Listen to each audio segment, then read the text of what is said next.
Hello बच्चों, let's read the question. The question is a current carrying circular loop of radius r is placed in the xy plane with center at the origin. Half of the loop with x is greater than 0 is now bent so that it is now lies in the yz plane. तो आपको चार option दिए जा रहे हैं और आपको बताना है कि चारों ऑप्शंस में से कौन सा ऑप्शन जो होगा वो करेक्ट होगा। आपको अकॉर्डिंग टू द क्वेश्चन कहा जा रहा है कि हमारे पास एक सर्कुलर लूप है, ये मेरे पास सर्कुलर लूप है, ठीक है, कुछ इस तरह से इसमें करंट जो है वो फ्लो हो रही है, ठीक है। अगर मैंने मान लिया कि करंट की डायरेक्शन ये है तो मेरे पास जो मैग्नेटिक फील्ड की डायरेक्शन आ जाएगी वो इनसाइड द प्लेन आएगी। From the right hand thumb rule से अगर मैं निकालूंगी तो जो मेरा बी आएगा वो क्या हो जाएगा, इनसाइड द प्लेन आ जाएगा, ठीक है। ये मेरी क्या हो गई, बी की डायरेक्शन हो जाएगी। क्यों? क्योंकि करंट की डायरेक्शन हमने ये एज्यूम कर ली है। अगर करंट की डायरेक्शन ये है तो राइट हैंड थंब रूल से बी हमारा यहाँ आ गया, ठीक है। अब इसकी जो रेडियस है that is given as R, ये हमको आर दे रखी है। अब इस कंडीशन में इसका अगर मैं मैग्नेटिक मोमेंट निकालूं तो इसका जो मैग्नेटिक मोमेंट आएगा m, वो मेरे पास क्या आएगा, I इंटू एरिया, मतलब I into pi R square.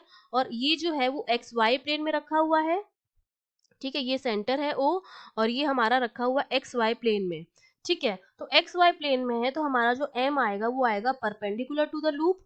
और परपेंडिकुलर टू द लूप इसका मतलब क्या हो जाएगा, अगर ये एक्स वाई प्लेन में है तो एक्स वाई प्लेन का जो परपेंडिकुलर होता है वो क्या होता है, z होता है। मतलब हमारा जो m आएगा वो हमारा आएगा इन z direction, along z direction, you can say in z direction आएगा।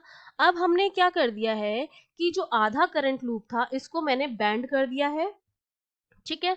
तो अब आधा पार्ट जो है मेरा वो तो एक्स वाई प्लेन में है और आधा पार्ट जो है मेरा वो कौन से प्लेन में है, वाई जेड प्लेन में है, ठीक है, ठीक है। आधा जो है मेरा वो अभी भी एक्स वाई में है और आधा जो मेरा हो गया है वो वाई जेड प्लेन में हो गया है, ठीक है। तो अब जो मेरा मैग्नेटिक मोमेंट आएगा हाफ लूप का जो कि एक्स वाई में है, पहले जो पूरा का पूरा जो था वो एक्स वाई प्लेन में था, पूरा का पूरा जो था एक्स वाई प्लेन में है।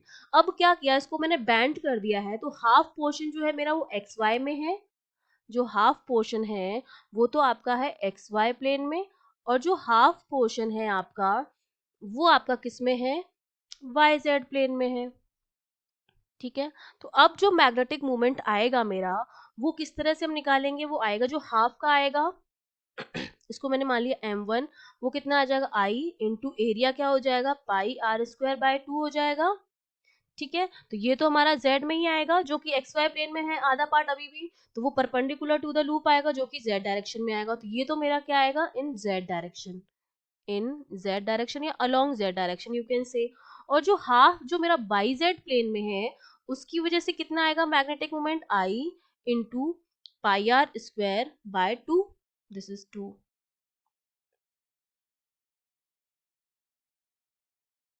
ठीक है, पाई आर स्क्वायर बाय 2। ये मेरा क्या आएगा, ये वाई जेड प्लेन का जो ये है एक्स वाई का जो परपेंडिकुलर आता है वो z आता है, ठीक है। तो वाई जेड का जो परपेंडिकुलर आएगा वो क्या होगा, एक्स प्लेन होगा, मतलब इन एक्स डायरेक्शन, ठीक है।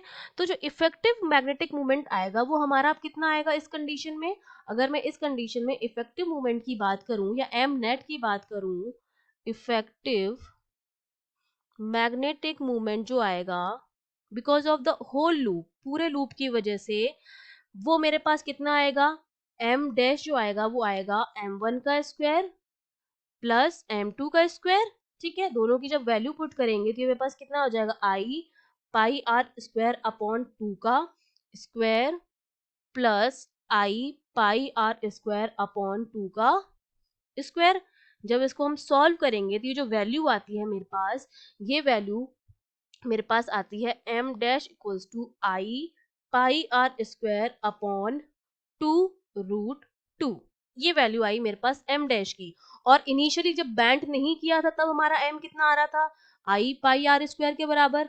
अब अगर इन दोनों को कंपेयर करेंगे तो क्या मिल रहा है हमको, हमको मिल रहा है कि जो m की वैल्यू है that is greater than m dash, मतलब हमारा जो m डैश है वो क्या आ रहा है, पहले के मैग्नेटिक मूवमेंट से कम आ रहा है। मतलब हमारा जो मैग्नेटिक मूवमेंट है वो हमारा क्या हो रहा है, डिमिशेस हो रहा है, कम हो रहा है, डिमिशेस, मतलब हमारा जो पहला ऑप्शन है, the magnitude of magnetic moment now diminishes, A option is the correct option. Okay, I hope you understood well. All the best.